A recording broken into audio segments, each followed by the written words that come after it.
సోదరులందరికీ కూడా నమస్కారాలు తెలియజేసుకుంటూ ఆంధ్రప్రదేశ్ వర్కింగ్ జర్నలిస్టుల ఫెడరేషన్, ఏపీ బ్రాడ్కాస్ట్ జర్నలిస్టుల అసోసియేషన్, అలాగే small and medium news papers association ఈరోజు ప్రత్యేకంగా ఒక కార్యవర్గ సమావేశం ఏర్పాటు చేసుకున్నాం. ఫెడరేషన్ కార్యవర్గ సమావేశంలోని ప్రధానంగా సభ్యత్వ నమోదుతో పాటు రానున్న సంక్షేమ కార్యక్రమాలు, అలాగే పండుగల నిర్వహణ కోసం చర్చించడం జరిగింది.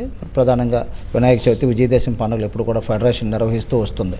చాలా కాలం నుంచి ఈ పండుగలని ఫెడరేషన్ జరిపిస్తూ ఉంది. కాబట్టి ఇందులో అందరూ భాగస్వాములు కావాలని ప్రధానంగా రాష్ట్ర ప్రభుత్వం గుర్తింపు పొందిన ఈ 2 యూనియన్ల ద్వారా జర్నలిస్టులకు ఏదైనా తమ పరిధి మేరకు, మా పరిధి మేరకు అక్రిడేషన్లు సులభతరం చేయాలని ఇప్పటికే ప్రభుత్వానికి విన్నవించుకున్నాం. అలాగే మన రాష్ట్ర మంత్రివర్యులు నారా లోకేష్ గారిని కలిసి ఒక 6 వినతుల మీద మనం ఏవైతే పెండింగ్ సమస్యలు ఉన్నాయో దాని మీద వినతిపత్రం ఇవ్వడం, దాన్ని నేను ఖచ్చితంగా INPRకి పోయే ప్రభుత్వానికి పంపిస్తానని చెప్పాను. అలాగే ఉప ముఖ్యమంత్రి పవన్ కళ్యాణ్ గారికి కూడా ఒక నివేదిక పంపించాను నేనైతే ప్రత్యేకంగా. అందులో ఏంటంటే ప్రధానంగా నేను మెన్షన్ చేసిన పాయింట్లు ఏంటంటే 6 పాయింట్లు మెన్షన్ చేశాను.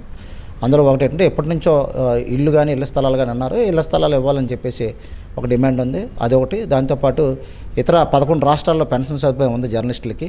మరి మన రాష్ట్రంలో కూడా పెన్షన్ సదుపాయం కల్పించాలని, వీటితో పాటు అక్రిడేషన్లు సులభతరం చేయాలని, అటాక్స్ కమిటీలతో పాటు అన్ని కమిటీలు కూడా జర్నలిస్ట్ సంఘాలకు ప్రాతినిధ్యం కల్పించినట్లయితే పారదర్శకంగా ఉంటుంది అని ఆ పాయింట్లు కూడా మెన్షన్ చేయడం జరిగింది. ఎన్నిటికన్నా మెయిన్ ప్రమాద బీమా పాలసీని కూడా పునరుద్ధరించాలని కోరడం జరిగింది. పూర్వం మనం 200 కడితే 10 లక్షల బీమా వచ్చేది. దానివల్ల కొంతమంది మన మిత్రులు మృతి చెందినప్పటికీ కూడా వారికి 10 లక్షల బీమా వచ్చింది. ప్రజాశక్తి మన వల్లి గారు రోడ్డు యాక్సిడెంట్లో ఎలమంతలో చనిపోయినప్పుడు నేనే లీడ్ తీసుకొని ఆ 10 లక్షలు ఇప్పించాను వాళ్ళకి. అలా దానివల్ల ఏంటంటే జర్నలిస్ట్ జీవితానికి భరోసా ఉంటుంది, తక్కువ ప్రీమియంతో ఎక్కువ లబ్ధి పొందే విధంగా. కాబట్టి ఏదైనా సంక్షేమ కార్యక్రమాలే ఇందులోనే, ఇంకా వేరే దానికి తేవలేదు. అందరం కలిసి ఉండాలి, ఒక కుటుంబం మాదిరిగా కలిసి ఉండాలన్నదే మా సంకల్పం. ఈరోజు కార్యవర్గ సమావేశంలో అవే చర్చించుకున్నాం.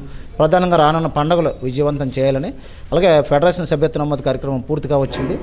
గ్రామీణ ప్రాంతాల్లో, ఇంకా రూరల్ ప్రాంతంలోనే అక్కడ కూడా కార్యవర్గాలు ఏర్పాటు కావాల్సి ఉంది. వాటి మీద కూడా దృష్టి పెట్టాం. మరి ఫెడరేషను, అలాగే బ్రాడ్కాస్ట్, అలాగే small and medium news papers association అన్నీ కూడా, అలాగే త్వరలో డెస్క్ జర్నలిస్టుల అసోసియేషన్ కూడా ఏర్పాటు చేయాలని అనుకున్నాం. దానికి సీనియర్ జర్నలిస్టులు ఉన్నారు, మన వేణు గారు కానీ, మురళీ గారు కానీ, ఇంకా మన దాంట్లో ఎవరైనా డెస్క్ జర్నలిస్టులు ఉన్నారు చాలామంది.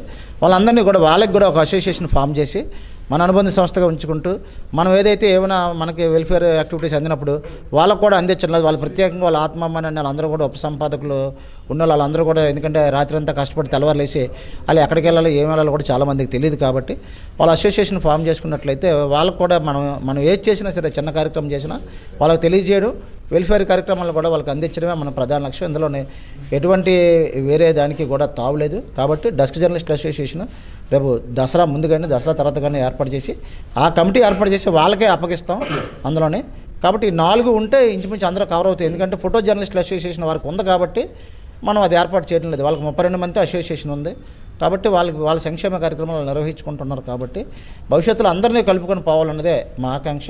అందరూ బాగుండాలి, అందులో మనం ఉండాలన్నదే ఫెడరేషన్ ధ్యేయంగా ముందుకు సాగుతున్నాం. మరి ఈరోజు కార్యక్రమానికి దూర ప్రాంతాల నుంచి విచ్చేసిన గాజువాక, భీమిలి, పద్మనాభం, అలాగే మన నగర పరిధిలో ఉన్న అందరూ కూడా ఈ సమావేశానికి పెద్ద ఎత్తున హాజరయ్యారు. వారందరికీ కూడా పేరు పేరున ధన్యవాదాలు తెలియజేసుకుంటూ సెలవు తీసుకుంటాం. ముఖ్యంగా గత జూలై 13వ తేదీన మన Andhra Pradesh working journalist federation Visakhapatnam జిల్లా యూనిట్ ఎలక్షన్ తర్వాత బ్రాడ్కాస్ట్ ఎలక్షన్స్, ఆ తర్వాత small and medium papers elections, అదేవిధంగా గోపాలపట్నం యూనిట్ ఎలక్షన్ జరిగాయి. సో ఇది మన పెద్ద బాడీ ఏర్పడింది. త్వరలో డెస్క్ జర్నలిస్టుల యూనియన్ కూడా ఏర్పాటు చేస్తున్నాం. So Andhra Pradesh working journalist federation ఒక మహా యూనియన్గా, అంటే మహా విశాఖ ఎలా తయారైందో మహా యూనియన్గా తయారవ్వాలని మన ఆకాంక్ష. రాబోయే రోజుల్లో జర్నలిస్టులకు సంక్షేమం, ప్రతి ఒక్కరి తాలూకు ఇబ్బందులు మనం కన్సిడరేషన్ తీసుకొని ప్రతి ఒక్కరి సమస్య కూడా మనం ఈ సందర్భంగా పరిష్కరించగలుగుతాం. త్వరలో ఎక్రిడేషన్స్ కానివ్వండి, తర్వాత బీమా సదుపాయం కానివ్వండి, ఇటువంటి కార్యక్రమాలన్నీ కూడా మనం ముందు చేస్తాం. ఇక మనం ఈ నెల 7వ తేదీన వినాయక చవితి ఉంది. ఈ సందర్భంగా ప్రతి ఒక్కరికి కూడా శుభాకాంక్షలు తెలియజేస్తూ 6వ తేదీన మనం వినాయక విగ్రహాల డిస్ట్రిబ్యూషన్ పెట్టాం. ఆ తర్వాత మనం దసరా సంబరాలు నిర్వహించుకుంటాం. ముందు మరిన్ని కార్యక్రమాలు అందరం కలిసి బ్రాడ్కాస్ట్, స్మాల్ పేపర్సు, డెస్క్ జర్నలిస్టులు, మిగతా గాజువాక, గోపాలపట్నం ఆ యూనిట్లు అంతా కలిపి చేసుకుంటాం. ముఖ్యంగా మన జాతీయ కార్యదర్శి శ్రీనిబాబు గారు, తర్వాత మా సెక్రటరీ శ్రీనివాస్ గారు, గాజువాక ప్రసాద్ గారు అందరం కలిసి, ఈరోజు ఈశ్వర గారు అందరం కలిసి మన ఒక ఐకమత్యంగా ఈ యూనియన్ని ముందుకు నడుపుతూ అందరి తాలూకా యోగక్షేమాలు ముందు మనం పరిష్కరించుకోగలుగుతున్నాం. ఈ సందర్భంగా నాకు అవకాశం వచ్చింది. మీ అందరికి కూడా ధన్యవాదాలు తెలియజేస్తున్నాను.